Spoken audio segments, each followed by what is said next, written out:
elaborado por charlatanes que los hacen y la gente confía en ellos. Es lo mismo que sucede cuando le dicen les vamos a leer las cartas o les vamos a fumar el puro o quieren que le lea la línea de la mano o una bolita mágica. Eso es pensamiento mágico, ¿verdad? Y les cuento cómo se hacen los horóscopos. En el año 1990 se fundó el periódico Siglo XXI. Yo fui su primer director ejecutivo. Entonces, cuando comenzamos, pues no teníamos los servicios de un astrólogo que nos vendiera el servicio, ¿verdad? Entonces, hablé con uno de los encargados de Área de Cultura y le dije, mira, tenemos problema con eso. No te preocupes, me dijo, yo lo hago. Está bien. Y él lo empezó a hacer a partir de ese día. ¿Y qué era lo que hacía él? Todas las partes de Acuario, Escorpión, etcétera, etcétera, se las inventaba. Cuando pasaba un mes, las reciclaba. Entonces, si ustedes les gusta el horóscopo y se conducen a partir de lo que dicen los astros, ya saben cómo se hace el horóscopo. ¿Verdad? Disculpen si los hice llorar, pero así es la vida. La filosofía también les permite tener la capacidad de asombro. Platón planteaba el principio del asombro, poder percibir y sentir aspectos nuevos de la realidad que nos circunda. ¿No han sentido ustedes alguna vez que salen a la calle y empiezan a ver los colores de la naturaleza de una manera diferente como no lo habían visto antes? Porque nosotros regularmente caminamos con la cabeza para abajo, porque vamos deprisa, vamos directamente al mandado. Pero en alguna ocasión ustedes pueden salir y van a ver que las flores cambian de color. Todo es diferente, incluso ustedes pueden observar a las personas. Vean cómo son las personas. ¿Cómo somos nosotros? Porque nosotros nos reflejamos precisamente en cómo son las personas. Y se van a dar cuenta que muchas personas andan cargando su tristeza, sus angustias, sus necesidades. Son pocas las personas que son felices. Y lo podemos ver por su forma de caminar, sus actitudes, la forma en que nos contestan. Ustedes van a un supermercado, van a una oficina a hacer un trámite y podrán determinar qué persona es feliz y quién no, dependiendo cómo le contesten. Algunas personas son muy amables, otras personas parece que nos están haciendo favor. Entonces, esa es la capacidad de asombro, ver aspectos nuevos de lo que hemos visto anteriormente. No importa si es pequeño o trivial lo que estamos viendo. La filosofía nos permite percibirlos y para ello se requiere una actitud de mente abierta. Fíjense ustedes que hay algunas gentes que cuando cometen un error o algo sale mal, entran en depresión porque lo hice mal. ¡Qué terrible! Sin embargo, si ustedes tienen una actitud de asombro, tienen una actitud positiva, se van a dar cuenta que, en primer lugar, cometer un error es una cosa buena. ¿Por qué? Porque saben que así no es. Y van a tener que buscar una alternativa para solucionar ese problema. Normalmente siempre hay soluciones. Siempre hay soluciones para todo. Para lo único que no hay es para la muerte. Pero para todo siempre va a haber soluciones y uno siempre debe tener una actitud positiva frente a las circunstancias. Eso también forma parte de la capacidad de asombro. La rigurosidad. Para hacer filosofía se requiere un pensamiento riguroso, ¿verdad?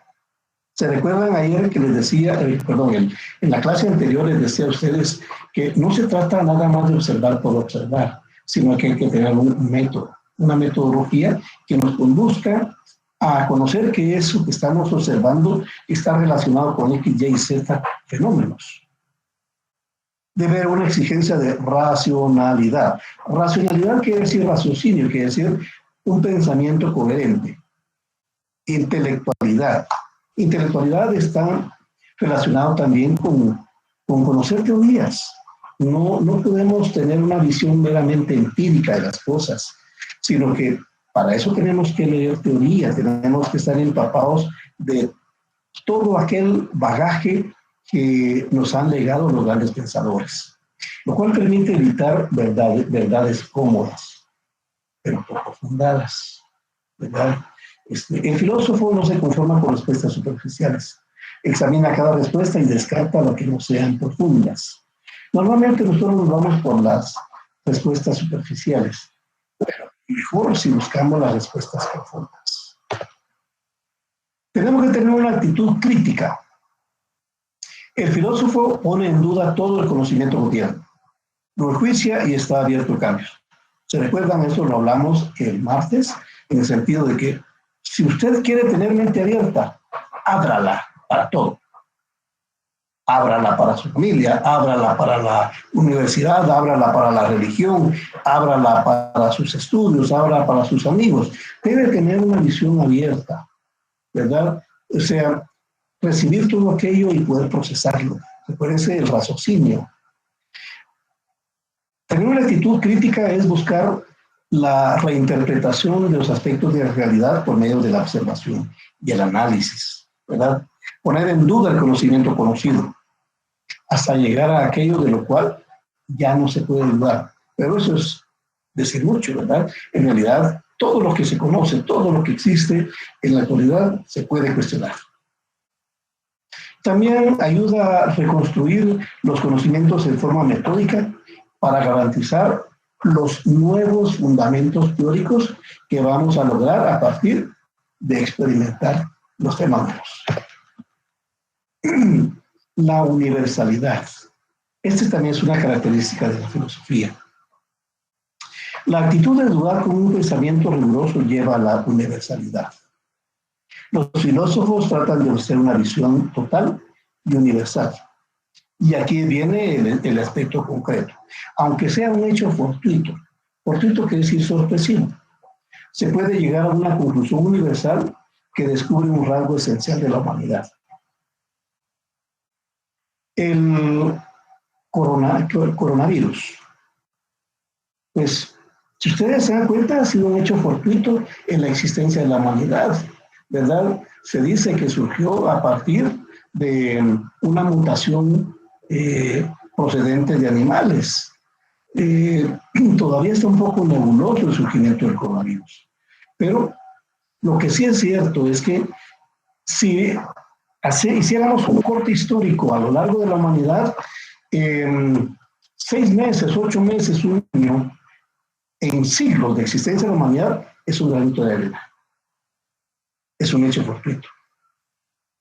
Pero no cabe duda que este hecho es algo que se ha repetido a lo largo de la humanidad con pandemias, con epidemias, con una serie de enfermedades que también han atacado a los seres humanos y los han matado en masa. Cuando vinieron los españoles a América, fíjense que ellos traían un enemigo invisible, que fue el que exterminó más indígenas, más allá que el asesinato que hicieron los españoles, las enfermedades.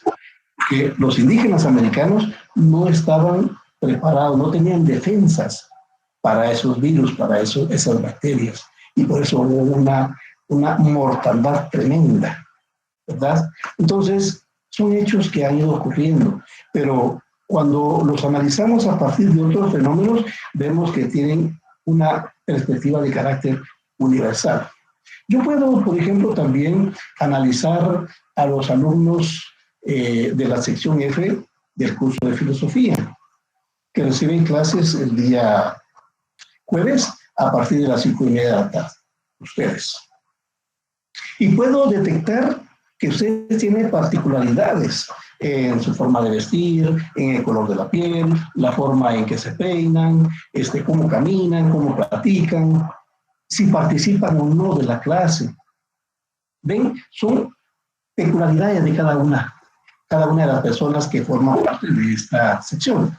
Sin embargo, si eso después lo comparo con cómo se comportan los demás seres humanos alrededor del mundo, veo que lo que ustedes hacen también tiene características similares a lo que hace la gente en Francia, en Alemania, en Argentina, en China, en Estados Unidos. A eso es lo que se le llama universalidad. Y la praxis. La praxis es la conjugación armoniosa entre teoría y práctica. Plantea que la filosofía es una actividad consciente que busca transformar la realidad. El filósofo evidencia las construcciones del mundo y plantea soluciones racionales para el futuro. Entonces, praxis significa que no solo vamos a conocer teoría, sino que esa teoría nos va a servir para transformar el mundo. Es la unión de los dos elementos. Marx, uno de los grandes pensadores de la humanidad, nos dice, los filósofos no han hecho más que interpretar de diversos modos el mundo, pero de lo que se trata es de transformarlo. Eso es lo fundamental, ¿verdad? Nosotros, como seres humanos, no basta con que nos quedemos con el conocimiento, sino que tenemos que transformar nuestras vidas, tenemos que transformar nuestra sociedad, nuestra familia, nuestro entorno. Eso es lo fundamental de la filosofía. Entonces, jóvenes, ahorita, después de esto, vamos a ver un video. Como hicimos el martes, lo voy a proyectar y después quiero escuchar sus opiniones sobre el contenido. Ahorita también vamos a dejar entrar a algunos compañeros que están tocando la puerta.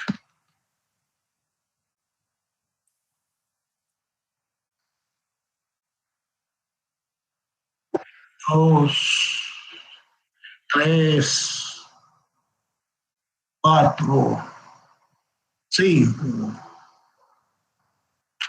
6, 6. Entonces, ahorita les voy a proyectar el video.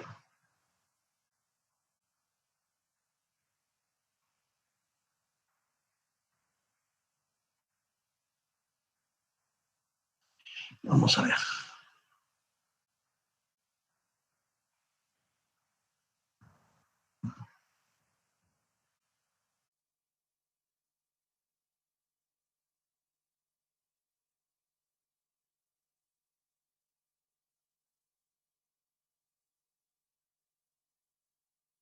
¿Y qué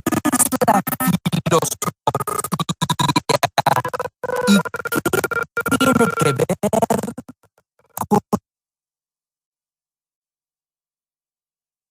con la ciencia?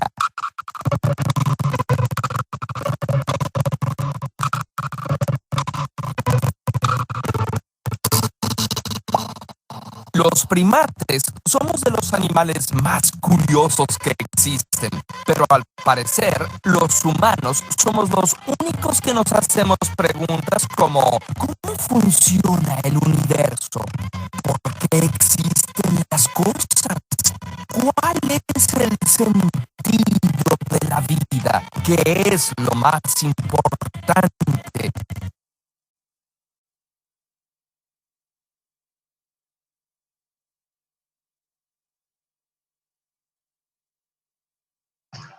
Sí, voy a revisar el video porque se está trabando, ¿verdad? No, ahorita vamos a ver, no se preocupen. Ahorita voy a tratar de solucionar el problema.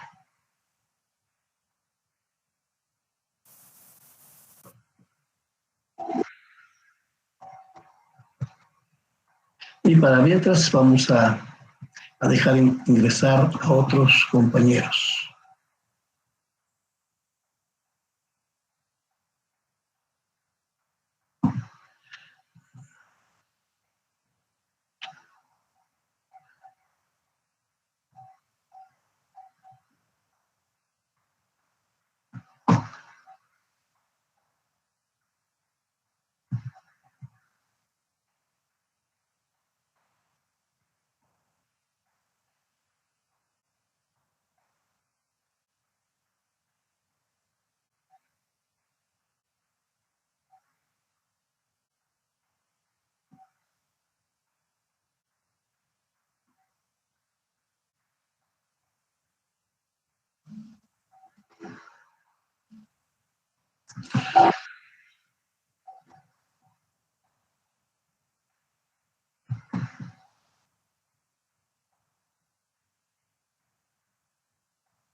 primates somos de los animales más curiosos que existen, pero al parecer los humanos somos los únicos que nos hacemos preguntas como ¿cómo funciona el universo?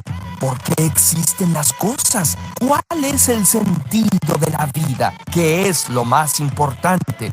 ¿Qué es el bien y qué es el mal?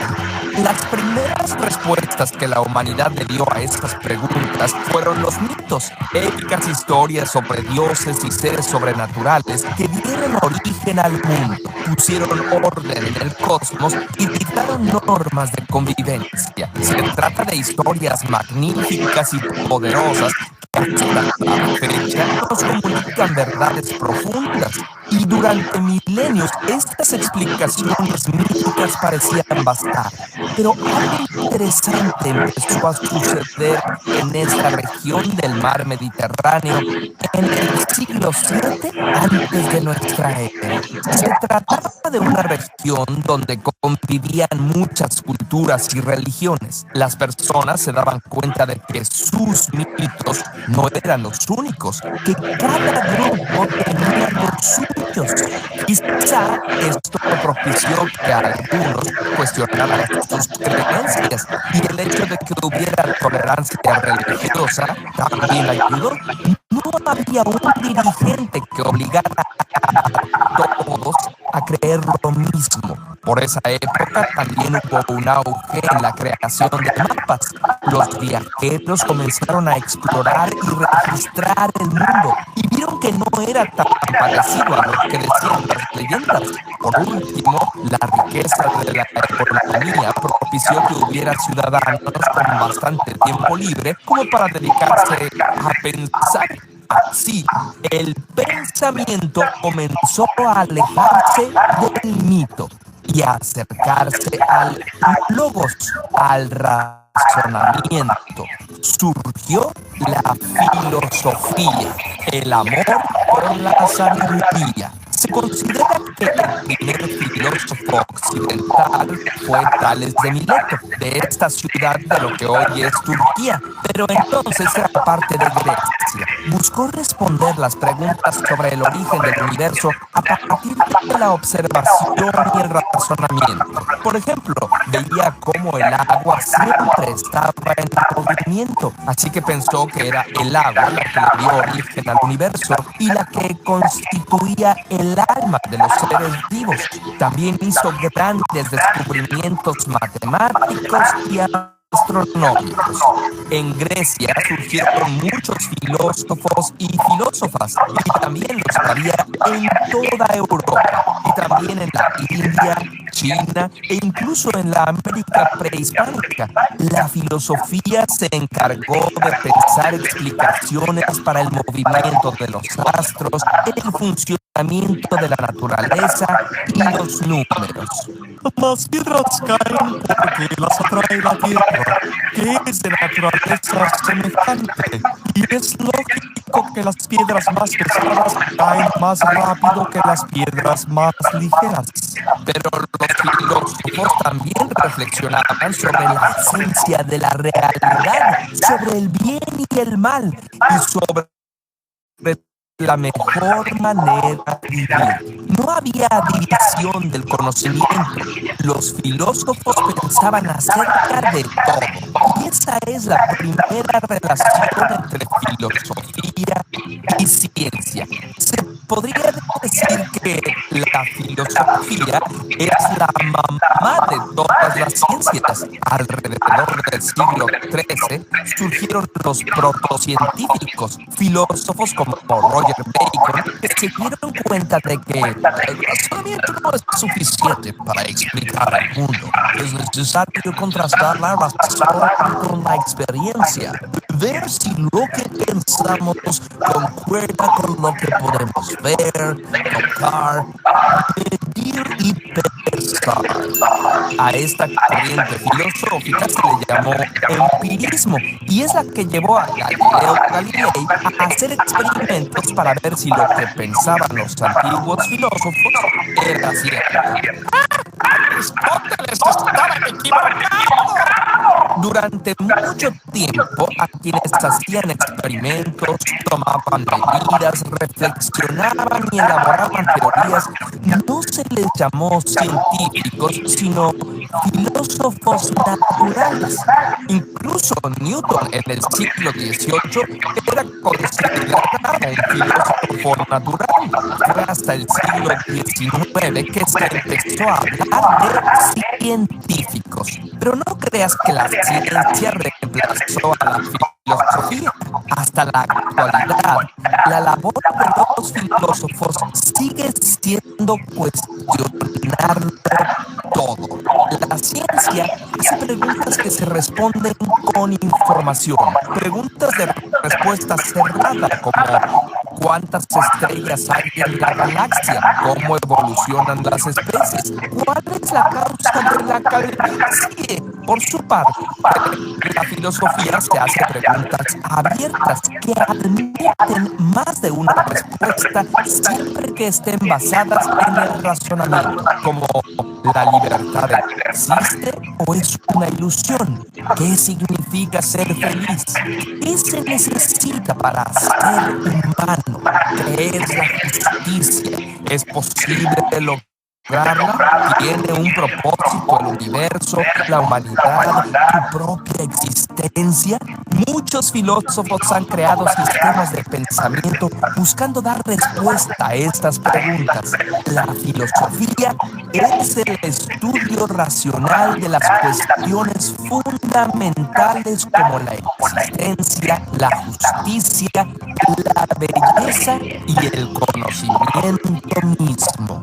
Sobre el conocimiento se preguntan cuestiones como ¿es posible llegar a conclusiones generales a partir de observaciones particulares? ¿Cómo distinguimos la verdad de la falsedad? ¿La realidad tiene existencia independiente de quien la observa? Y esta es la segunda relación entre filosofía y ciencia.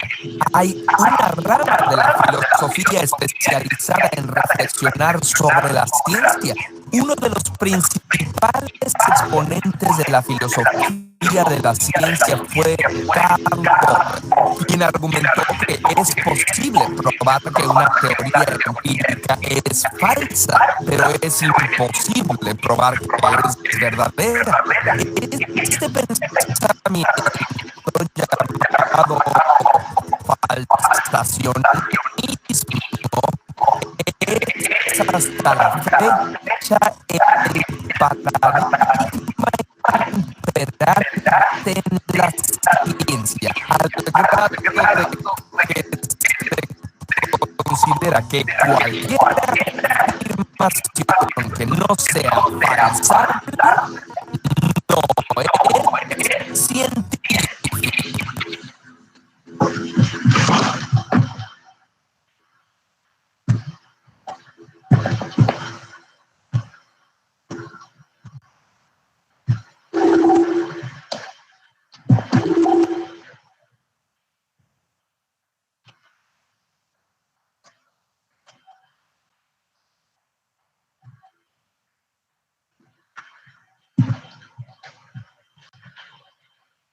Bueno, disculpen jóvenes el sonido está muy mal.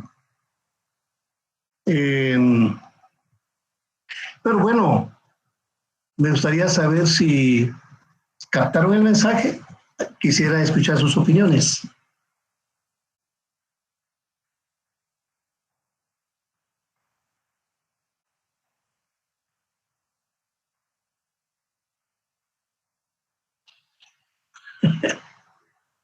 Sí, lamento es que fíjense que el internet no está muy bueno. Entonces, eso implica a veces que haya problemas con la transmisión de video. Lástima porque yo siempre he querido hacer la clase más dinámica, pero vamos a ver cuando se pueda y cuando no se pueda, pues no vamos a poder. Entonces, licenciado. Sí, ¿cómo no? Una manera de que los videos se puedan escuchar bien es que usted los descargue y los tenga en su computadora para que el internet no se ponga lento y no haya esa interferencia. Correcto, muchas gracias. Oye. De nada, Alex. Sí, dígame. Yo creo que lo que falló, no estoy segura, pero creo que lo que falló es que hoy usted no apagó el micrófono, porque la vez pasada nos puso un video y apagó el micrófono. Entonces creo que eso... Apagué los dos micrófonos, el micrófono y también la cámara. Porque se escuchaba como con eco, entonces puede ser eso también. Sí, no, fíjese que no sé qué puede haber pasado hoy, pero sí apagué el micrófono y la cámara. Pero bueno, pero digamos, lograron captar algo, que es lo que me interesa. Muy, muy importante, muy importante. A ver, díganme, algunas opiniones. Exacto, me están preguntando si estas definiciones están en el libro. Exactamente. ¿Verdad? Todo esto, lo que ellos, miren, en realidad la clase es una síntesis de lo que viene en el libro, ¿verdad? Obviamente en el libro ustedes van a conseguir más contenido, más teoría, porque en 2 periodos a la semana no se puede tratar todo el contenido del libro, ¿verdad? Yo trato de sintetizar los aspectos más importantes, pero obviamente para que ustedes puedan tener un conocimiento más profundo del curso, necesitan leer el libro. Lic, perdón. Sí, dígame. Gracias. Una pregunta en cuanto al video. Me llamó algo la atención que logré captar, que decía que la ciencia la ciencia da respuestas a través de información, pero que la filosofía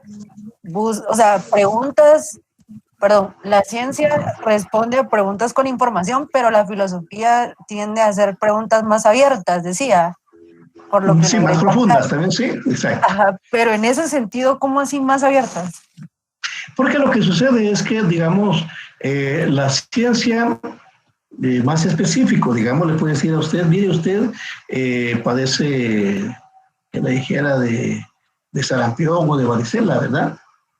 En cambio, la filosofía quiere ir mucho más allá de porque usted tiene sarampión o varicela, que eso no se lo va a dar la ciencia médica, porque es posible que haya elementos de carácter psicosomático. Psicosomático quiere decir que están vinculados sus aspectos psicológicos con lo físico, y eso en muchas ocasiones puede provocar algún tipo de desórdenes físicos, ¿verdad? Quiere decir más que todo es como ir a profundidad, podría hacerse así, del por qué existe o se da eso. De las cosas, sí. O sea, la ciencia le va a decir a usted, sí, es la Tierra le da la vuelta al Sol durante 365 días. Es así, ¿verdad? Sin embargo, la filosofía va a decir, ¿y por qué? ¿Por qué le da vueltas 365 días y no 360 días? ¿Por qué eso no se ha modificado de los siglos, ¿verdad? ¿Solo el planeta Tierra hace eso o lo hacen otros planetas? ¿Por qué solo en la Tierra hay vida de los demás planetas de nuestro sistema planetario, de nuestro sistema solar, ¿verdad? Esas son preguntas que se van a hacer, dice, también son preguntas que pueden resolver la ciencia, pero pueden ir más allá, ¿verdad? Ok, muchas gracias. Bueno, buenas tardes, licenciado. Buenas tardes. Buenas tardes. Buenas tardes. Lo que yo logré entender que la filosofía es la madre de todas las ciencias. Totalmente. Totalmente. Sí, porque antes de que Isaac Newton, pues me imagino que tuvo que analizar, tuvo que preguntar sobre el universo. Me imagino que porque ahí dice que Isaac Newton antes de ser un inventor también es influencia sobre la naturaleza. Sí, exacto. La filosofía. Buenas tardes, licenciado. Sí, buenas tardes. Yo lo que comprendí respecto a lo que el compañero acaba de mencionar, de que la filosofía es la madre de toda la ciencia, porque a base de la duda y de la curiosidad que surge del pensamiento humano, se relaciona se surgieron las ciencias que se derivan de la misma. porque a quien tuvo dudas sobre la naturaleza, entonces investigó sobre la naturaleza y se creó ahí entonces las ciencias naturales. Quien tuvo curiosidad sobre la sociedad, fue que surgió las ciencias sociales. Eso lo entendí yo al video. Exactamente, señorita. Usted acaba de dar una buena explicación de cómo la filosofía se ha constituido como la madre de las demás ciencias, ¿verdad? Porque al principio el ser humano se puso a pensar qué es el universo, cómo funciona, qué es la naturaleza, cuáles son sus leyes, cómo se rige. Pero a partir de ahí, algunos filósofos, porque como señaló el video, antes no se les decía científicos, se les decía filósofos naturales, ¿verdad? Empezaron a investigar aspectos muy concretos. Solo la ciencia, solo la antropología, solo aspectos lingüísticos, ¿verdad?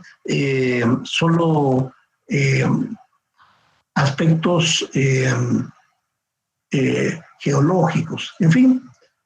Así fue como fueron surgiendo las ciencias. Pero, ¿de dónde procedían? De la filosofía.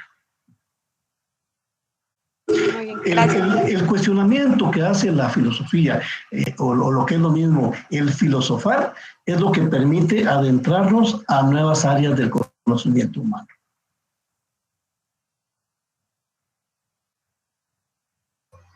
Licenciado. ¿Cómo no?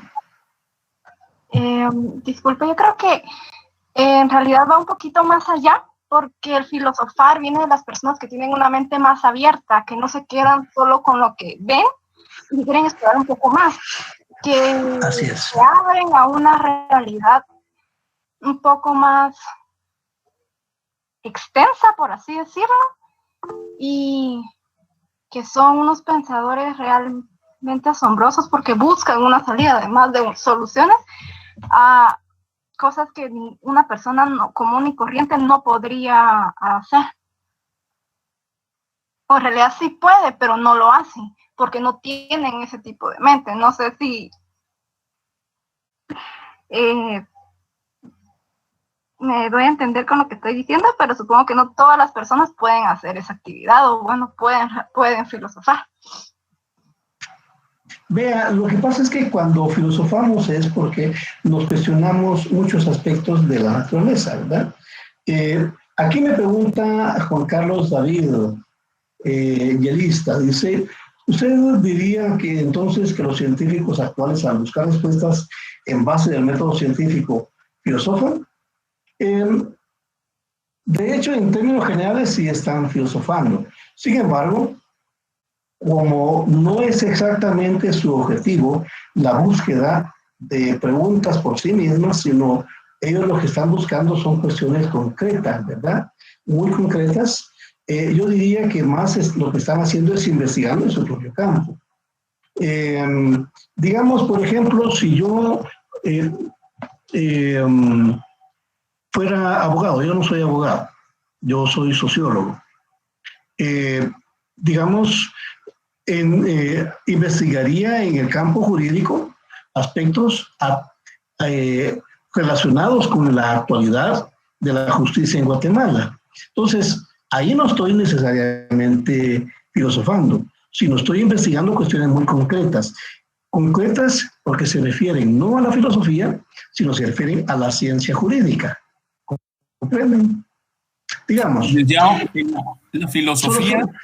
Solo déjeme terminar la idea, ahorita le cedo la palabra. Por ejemplo, yo soy sociólogo, entonces quiero saber el comportamiento del guatemalteco en torno a los procesos electorales. Y para ello tengo que investigar un lapso, digamos, las elecciones en Guatemala en los últimos 20 años. ¿Cuál fue el comportamiento de los guatemaltecos en los procesos electorales? Mi investigación es muy concreta porque estoy tratando un caso concreto de carácter sociológico. Esa no es una investigación filosófica, sino es sociológica, porque es de una ciencia en concreto, ¿verdad? Bueno, ahora por favor el compañero que pedía la palabra. Sí, Sí, licenciado, la filosofía o los filósofos son los que estudian casi la mayoría de ciencias. Estudian muchos libros, leen muchos libros, tienen muchas formas ideológicas para formar la filosofía, ¿verdad? Sí, exacto. Exacto. Aunque no estudian, digamos, si usted me dice que estudian todas las ciencias, que estudie medicina, que estudie antropología, que estudie zoología, no, porque esas son ciencias aplicadas, ¿verdad? Aplicadas a un determinado conocimiento. En cambio, el filósofo se va a... Su campo está más en función de comprender el entorno del hombre en el sentido de ser humano, la sociedad, el mundo y el universo. ¿Ven la diferencia?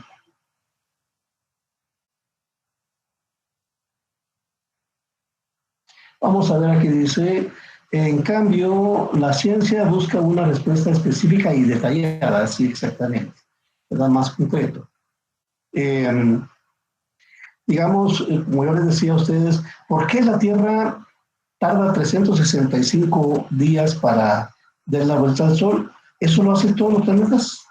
Entonces, hay una ciencia concreta que se encarga de estudiar este fenómeno y da una respuesta, como dice el compañero, específica y detallada, ¿verdad? La ciencia no, la filosofía ni siquiera le interesa que la respuesta sea válida, sino que lanza la respuesta, porque al lanzar la respuesta va a haber lanza la pregunta. Lanza la pregunta y va a obtener muchas respuestas, no necesariamente una.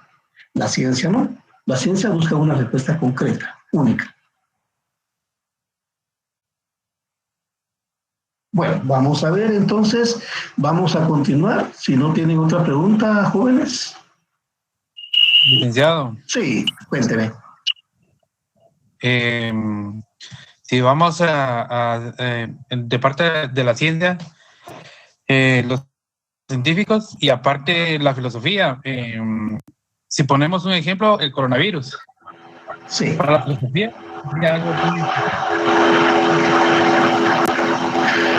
Sí, por ejemplo, en el caso del coronavirus, ¿verdad?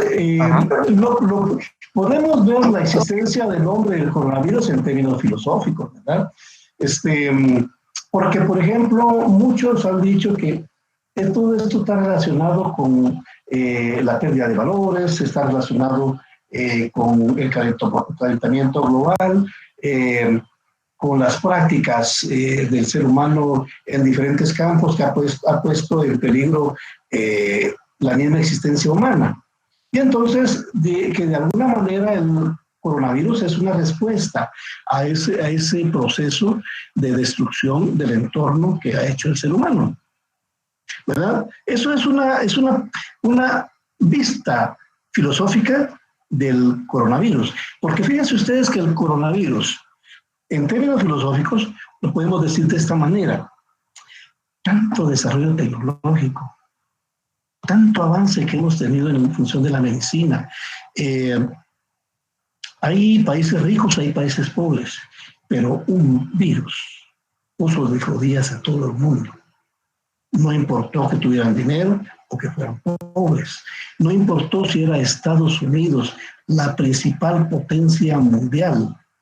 No importó si también era China, la segunda potencia mundial, o Rusia, o los países europeos. Esa es una perspectiva filosófica de comprender la esencia de debilidad del ser humano, que es muy dado a ser víctima de su propio desarrollo, ¿verdad? Y que pese a los grandes avances, el coronavirus nos ha puesto de rodillas a todos. Miren, hasta ustedes y yo estamos recibiendo, yo estoy dando y ustedes recibiendo clases a través de Internet, ¿verdad? ¿Por qué? Por un pinche virus. Algo que ni usted ni yo podemos ver. Esa es una perspectiva filosófica. Ahora,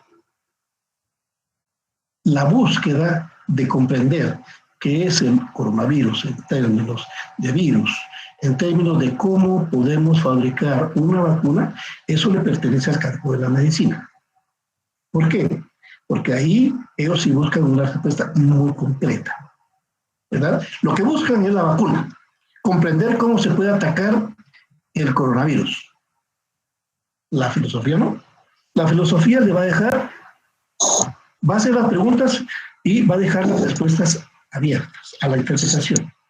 Porque en última instancia lo que le interesa a la filosofía es despertar ese gusanito crítico para cuestionar nuestra existencia humana.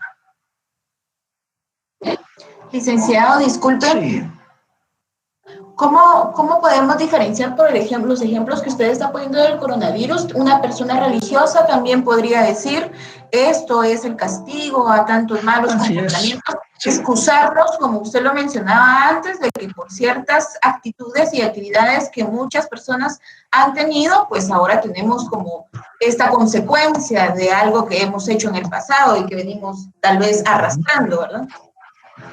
Exacto, y fíjense que ahí es cabal, queda reflejado el mito de la caverna, ¿verdad? Porque las creencias religiosas son precisamente esas que se están viendo reflejadas en la pared de la cueva, ¿verdad? La gente está encadenada y está cómoda porque, pues en última instancia lo que esperan es una salvación divina, ¿verdad? Después de la muerte, si me porté bien, voy a tener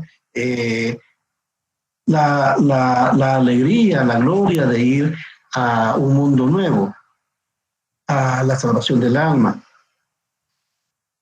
También se quedan únicamente con el dogma, que ese es pecado, fue producto del pecado, ¿verdad? Los seres humanos es malo y por eso está, ahorita Dios los está castigando. Esa es una perspectiva mágica, ¿verdad? Es una perspectiva dogmática, porque ese análisis no resiste una experimentación científica, ¿verdad? O sea, la ciencia. Usted me puede decir, mire, el coronavirus es resultado del pecado del ser humano. ¿Cómo comprobamos eso? No se puede. No se puede. Entonces deshacemos el dogma, ¿verdad? Creemos, como dogma, ¿creemos o no creemos? La ciencia no es así. La ciencia lo que busca es investigar y determinar las causas que generaron algo. Y puede ser que su investigación sea correcta o incorrecta, ¿verdad? En la última instancia, la ciencia lo que le interesa es llegar a un resultado. Pero en la búsqueda de ese resultado, su investigación puede ser errónea. Por eso es que ustedes ven que en la actualidad, desde enero de este año, se empezó en la búsqueda de la vacuna para inmunizar a la población mundial. Llevamos ya 7 meses y no hay rastro de la vacuna. Muchos países están ensayando con la vacuna. Prueba y error, prueba y error, prueba y error, ¿verdad? Lo que pasa es que no se informa de cuántos errores, cuántos fallos ha habido, sino nada más se dice que siguen investigando. Pero en el camino han cometido muchos errores, porque andan probando y todo. Y fíjense que a veces en la experimentación prueban con algo y resulta que el medicamento sirve para otra cosa. ¿Verdad? Así han sido muchos inventos. Casi, bueno, yo no voy a decir la mayoría, pero muchos inventos medicinales han sido eso, porque lo han investigado para una cuestión concreta y resulta que es buena para otra.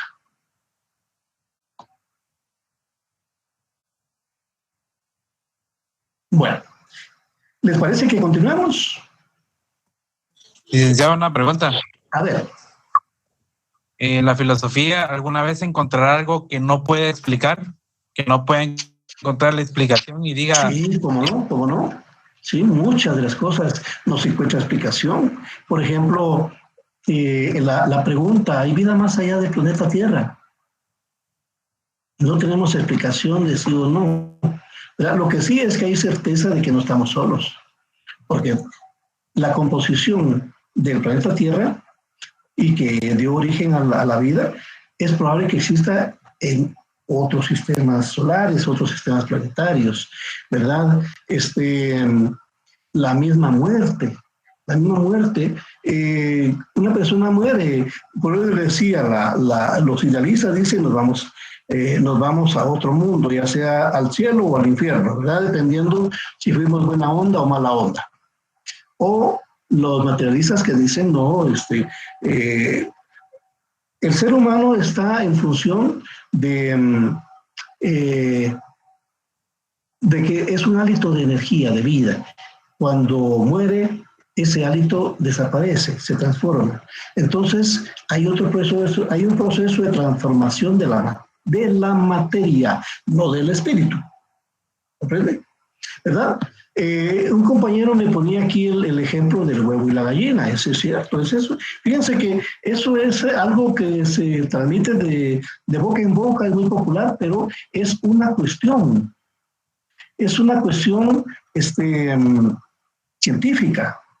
Los científicos también, los filósofos, han discutido acerca de qué fue primero, el huevo o la gallina, ¿verdad? Lo que sucede es que cuando... Eso es uno de los dilemas que no tiene respuesta concreta, ¿verdad? Decía aquí, por ejemplo, el chuco. No, el chuco no es taco, es un hot dog chapín, ¿verdad? Vamos a ver, ¿se podría decir que la ciencia de la filosofía busca la verdad? Sí, busca la verdad.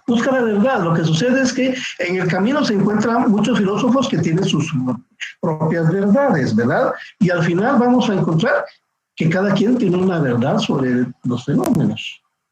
Bueno, vamos a dejarlo aquí, jóvenes, y vamos a continuar. Si no, no vamos a terminar el contenido de hoy. Entonces, vamos a ver. Nos quedamos en praxis. Ahora nos vamos a ir a la rama de la filosofía. La rama de la filosofía permite distinguir, digamos, al principio dijimos que la filosofía es la madre de las ciencias. Pero en el camino, los filósofos también se fueron especializando, ¿verdad? Immanuel Kant, un pensador alemán, dijo que el dominio de la filosofía da origen a preguntas como las siguientes. ¿Qué se puede conocer? ¿Qué debo hacer yo? ¿Qué se necesita esperar? ¿Qué es el ser humano? Y fíjense que cada una de esas preguntas genera respuestas diversas, ¿verdad? Y es donde, a partir de esas preguntas, surge la división de la filosofía. Y se pueden distinguir tres grandes divisiones, caminos, ¿verdad? De acuerdo con la naturaleza de las interrogantes. Y tenemos por un lado la filosofía del ser, ¿verdad? Del ente en sí mismo, del ente en sí, ¿verdad? La filosofía del conocer. Esta es la búsqueda de respuestas, ¿verdad? Y la filosofía del hacer. La filosofía del hacer ya es más concreta sobre aspectos de las obras que hizo, hace y hará el ser humano sobre la faz de la tierra. Entonces, comencemos. Veamos qué es la filosofía del ser. Se construye a partir de la interrogante fundamental. ¿Qué es lo que existe? Ferber la considera la pregunta fundamental de la filosofía. Busca reflexionar sobre la realidad. Y nos preguntamos, ¿qué es la realidad? ¿Verdad? La realidad que tenemos enfrente, ¿es real o es ficticia? ¿Cómo se puede definir la naturaleza? ¿Qué es la naturaleza? En la filosofía del ser se ubican dos grandes áreas, la metafísica y la ontología. Como ven, entonces, la filosofía se empieza a separar en grandes campos. Un campo es la metafísica y otro campo es la ontología. Aunque consideran que son dos disciplinas distintas, son complementarias, ¿verdad? Otras consideran que se trata de una misma disciplina, pero en nuestro caso vamos a ver las características de cada una. Y empezamos por la metafísica. La metafísica, fíjense que se ocupa de investigar la naturaleza. estructura y principios fundamentales de la realidad. Ven, aquí no estamos hablando ni de medicina, ni de antropología, ni de odontología, etcétera, sino que es un conocimiento más general, ¿verdad? Investigar la naturaleza, su estructura y cómo está articulada en términos de la realidad. Incluye la clarificación e investigación de nociones con las que entendemos el mundo. Por ejemplo, entre ellas, ser. ¿Qué es el ser? Nosotros somos seres, ¿verdad? Pero, ¿cuál es la esencia que nos hace ser seres? Entidad. Somos una entidad, ¿verdad? La existencia, objeto, propiedad, relación, causalidad, tiempo y espacio. Todos esos elementos se involucran en el ser, ¿verdad? Porque, por ejemplo, uno de ustedes es una entidad, tiene existencia, eso puede ser objeto de estudio. Es propiedad, ¿verdad? Es propiedad de algo o de alguien, o usted tiene propiedad de algo. La relación está relacionada con ¿qué? La causalidad, ¿verdad? Cómo está vinculado con causas, con tiempo y espacio. Busca comprender la realidad desde la teoría. Fíjense, busca comprender la realidad a partir de la teoría, tratando de penetrar en los principios elementales de las cosas, ¿verdad? La metafísica estudia lo que no vemos. Empezamos por eso. Por ejemplo, las leyes de atracción mental o la religión. Entonces, la metafísica va a estudiar a la religión. Usted me dice, pero sí la vemos, porque pues, en las iglesias hay santos y en los templos evangélicos hay gente. No, esas son otras cosas. Otras cosas son símbolos y otras cosas son fieles. No, estamos hablando de la religión en sentido abstracto, ¿verdad? La atracción mental. El amor, por ejemplo. ¿Alguien ha visto el amor? ¿Saben cómo es el amor? ¿Cuánto pesa? ¿Cuánto mide? Etcétera. Metafísico es lo que no está. Lo que no podemos percibir en el mundo presente. Las ideas. ¿Alguien ha visto las ideas? No, pero todos tenemos ideas. Pero no tienen cuerpo, no tienen forma, no hablan. Nosotros hablamos por ellas. La biología toma la existencia de la vida como punto de partida. La existencia de la vida, por ejemplo, es una medida. Pero ¿alguien ha visto la existencia de la vida? Digamos, estudiarnos a nosotros como seres humanos, pero no como seres humanos en sí, sino como por qué existimos. La química toma la materia como punto de partida, ¿verdad? La materia, porque recuérdense que la materia se transforma, cambia, se modifica. Entonces, ¿cuál es la composición de esa materia en términos químicos? La metafísica define qué es la vida y qué es la materia, ¿verdad? Porque hay materia que tiene vida. Ustedes y yo somos materia y tenemos vida. Pero hay materia que no tiene vida. Una piedra en el camino, por ejemplo, como dice el Chente Fernández, eso no tiene vida, pero es materia.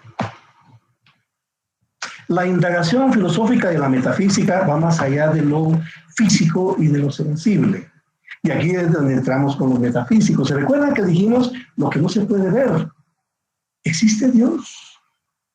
¿Qué forma tiene? ¿Es igual que nosotros? ¿Es morenito, es canche, es negrito? ¿Es amarillo, tiene los ojos rasgados? ¿Es chaparrito, es gordito, es espigado? ¿Es hombre, es mujer? ¿O es gay? ¿Qué es? Dios. Fíjense que cada religión tiene su propio Dios. Los musulmanes, para ellos, no es Jehová, es Alá. ¿Es el mismo Dios o es diferente Dios?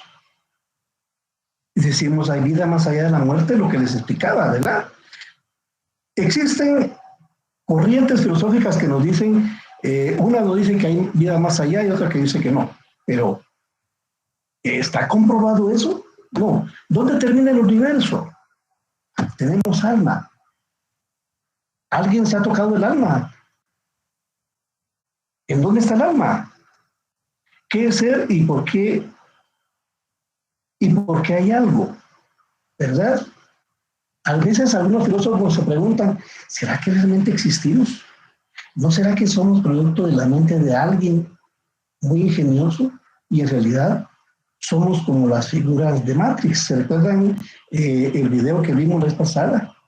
Somos una simulación de una computadora. También eso lo han estudiado los científicos. La ontología. La ontología se ocupa de investigar qué entidades existen y cuáles no, más allá de las apariencias. Estudia lo que sí es y sí está. O sea, todo lo que vemos, lo leemos, tocamos, oímos. Una mesa, en la computadora o el teléfono donde ustedes están viendo esta transmisión, sí es, sí está. Esto lo convierte en la teoría de estudios sobre lo físico, el mundo en que vivimos, ¿verdad? Lo concreto, lo tangible, la materia, la piedra, la casa, el árbol, el pájaro, el perro, la botella. ¿Ven? En cambio, la metafísica se encarga de lo que no se percibe, las ideas. Todo aquello que sabemos que están ahí, pero no lo percibimos. Es algo intangible, intangible. En cambio, todo lo que les he expuesto, el reloj, el saco, su zapato, eso es tangible. ¿Ven la diferencia entre la metafísica y la ontología? La ontología estudia el ser en cuanto ser. ¿Cómo entendemos eso? Lo estudia usted en tanto ser humano, ¿verdad? Estudia la piedra en tanto objeto inanimado. Estudia al chucho en tanto ser vertebrado, en tanto cuadrúpedo, en cuanto mamífero, ¿verdad? Esa es la diferencia, eso es lo que estudia la ontología. Ahora, si nos vamos a la metafísica, podemos preguntarnos, ¿será que los perros piensan? ¿Será que los perros tienen alma? ¿Ven la diferencia? Reflexión filosófica que busca establecer la esencia más profunda de todo cuanto existe. Esencia. Por ejemplo, a ustedes, una compañera, digamos, o un compañero, va al médico porque le duele la cabeza. Entonces, el médico le va a mandar a hacer una tomografía, etcétera, ¿verdad? Y va a investigarlo en tanto un individuo en concreto.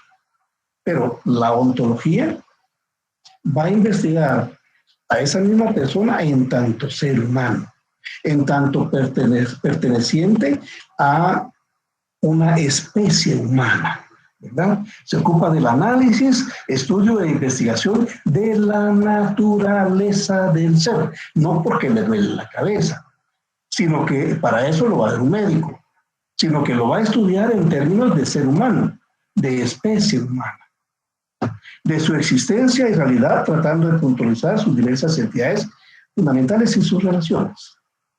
¿Verdad? Solo 3 minutos más y vamos a terminar.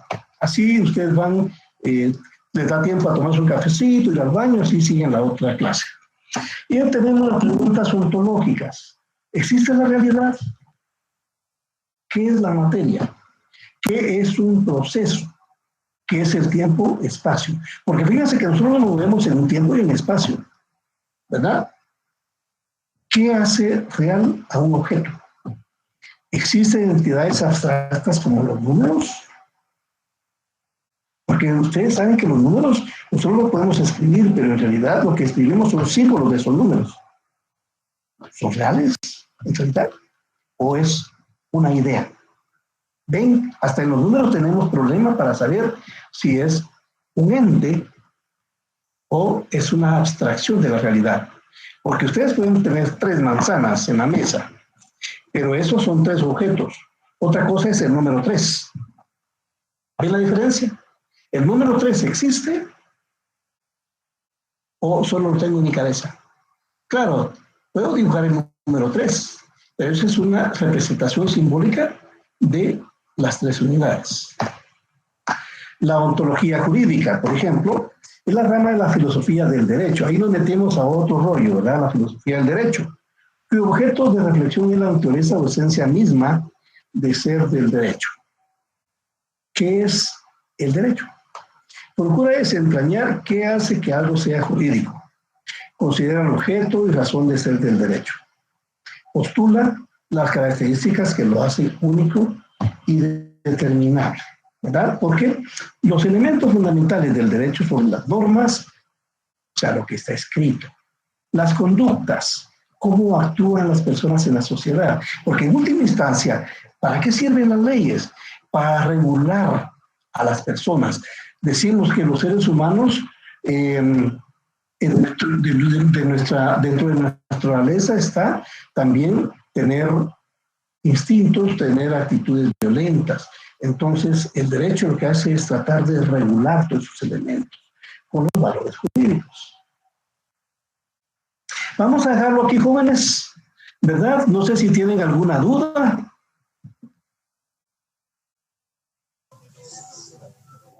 Solo, Lick, perdone, es que la clase Licenciado, anterior no en cuanto a la metafísica y a la ontología, tengo la duda.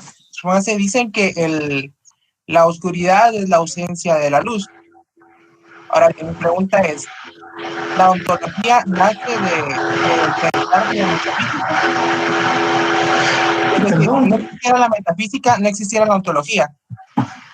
No, son dos cosas diferentes, ¿verdad? Son dos cosas diferentes. Son elementos, uno lo que ve los aspectos abstractos y otro lo que ve los aspectos tangibles. Son complementarias. Por eso se dice que en un momento dado son elementos de una misma realidad, pero para efectos de conocimiento se hace por separado. Bueno, jóvenes, entonces les agradezco mucho su atención. Licenciado. Sí, dígame. Con una preguntita. En cuestión para poder leer en el libro es el capítulo 1, ¿verdad? El capítulo 1, sí. Capítulo 1, sí, exacto. Gracias. Bueno, pasen muy buenas tardes, jóvenes. Feliz tarde. Feliz tarde, Link, muchas gracias. Feliz tarde. Feliz tarde. Feliz tarde, Lick. Feliz tarde. Buenas tardes.